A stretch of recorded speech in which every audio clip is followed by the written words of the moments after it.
যেটা আপনারা সবাই জানেন, মন্ট্রিলবাসী সবাই জানেন, আমাদের মধ্যে কিছু উচ্চ বিলাসী লোক যারা আছেন তারা নিজেরাই নিজেদেরকে নেতা মনে করেন। হামসে বড় কোন হে। সো এটাকে যদি আমি গণনার মধ্যে আনি সেটা চলবে না, কারণ আওয়ামী লীগ বিরাট বড় দল, আপনাকে চেইন অফ কমান্ড মেনে চলতে হবে।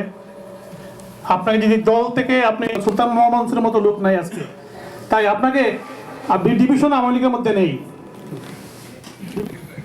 মানে ডিসেম্বর মাস বিজয়ের মাস, আজ থেকে ৪৫ বছর আগে এটা আমাদের রক্ষা করার বলিষ্ঠ মন্ত্রে উদ্বুদ্ধ হয়ে স্বাধীনতার মশাল এবং অস্ত্র হাতে নিয়ে ইদানিং একটা ফেসবুক এবং পত্রিকায় লেখাও দিয়েছে ১৬ ডিসেম্বর মানে ভারত এবং বাংলাদেশের মিত্র বাহিনী জগজিৎ সিং অরোরার কাছে মানবতার আদর্শে ঐক্যবদ্ধ আদর্শ নিয়ে নূতন শপথ নিয়ে স্বাধীনতার লাল সূর্যকে ছিলেন মহামন্ত্র উদ্বুদ্ধ বলছি যে পরবর্তীকালে আজ শুধু বিজয়ের মাস, আজকে বক্তৃতা দিয়ে আমাদের শেষ হতে চলছে।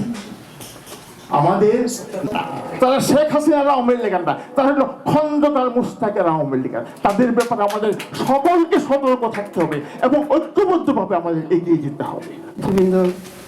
উপস্থিত আমাদের মুরব্বীবৃন্দ এবং বাংলাদেশ আওয়ামী লীগের বীর সৈনিকবৃন্দ, সবার প্রতি রইল আমার বিজয়ের সালাম। আজকের এই দ্বিতীয় দিনের মতো বোধহয় আমি একটা কানাডা আওয়ামী লীগের মিটিংয়ে বক্তৃতা দিচ্ছি। আমাকে বক্তৃতা দেওয়ার স্লোগান দিয়েছিলাম যে আমরা সবাই মুজিব সেনার নেত্রী শেখ হাসিনা। আজকে জননেত্রী শেখ হাসিনা বাংলাদেশকে যে পর্যায়ে এনে দিয়েছে, এর অবদান শুধু শেখ হাসিনার নয়, বাংলাদেশের আমরা সমূহ সমরে অংশগ্রহণ করে আমরা দেখেছি সবকিছু। আপনারা জানেন আমাদের নেত্রীর, আমি এখন যারা যুদ্ধ করে শহীদ হয়ে যে অবস্থান করে দিয়েছে আত্মাহুতির মধ্য দিয়ে, আমরা মুক্তিযুদ্ধের ধারায় এবং মুক্তিযুদ্ধের মধ্য দিয়ে যে চেতনা, যে মূল্যবোধ আমরা সৃষ্টি করেছি, আমরা যাতে যে উন্নয়ন চলছে, উন্নয়নের ধারা চলছে, সেই উন্নয়নের ধারা এবং মুক্তিযুদ্ধের ধারা যাতে একত্রিতভাবে একই ধারায় প্রভাবিত হয়।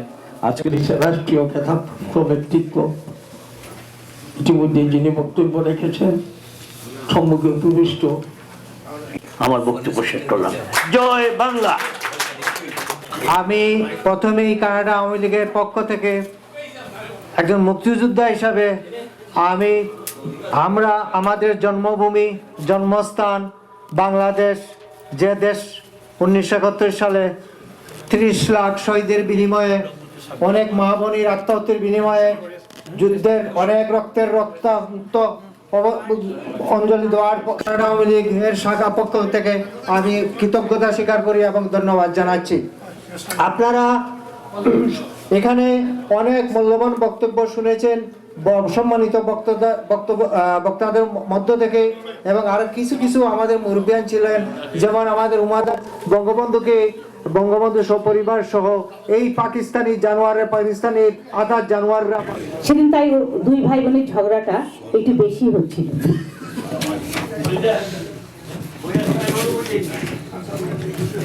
হয়েছিল ওদের ঝগড়ার মাঝেই হুট করে ঘরের মধ্যে সিভিল আর্মড ফোর্সের একজন অফিসার ঢুকলো। চোখ লাল করে হিংস্রভাবে সে জামালকে বলল, তুমি আজকাল বেশি বাড়াবাড়ি করছো, এভাবে গোলমাল করলে আমরা তোমাকে আর্মি ক্যাম্পে নিয়ে যাব, পা দুটো উল্টো করে বেঁধে তোমাকে চাবুক মারা হবে, জীবনে আর যাতে কারো মুখ দেখতে না পাও সে ব্যবস্থাও করা হবে। বেশ চিৎকার করে অফিসারটি কথাগুলি বলছিল।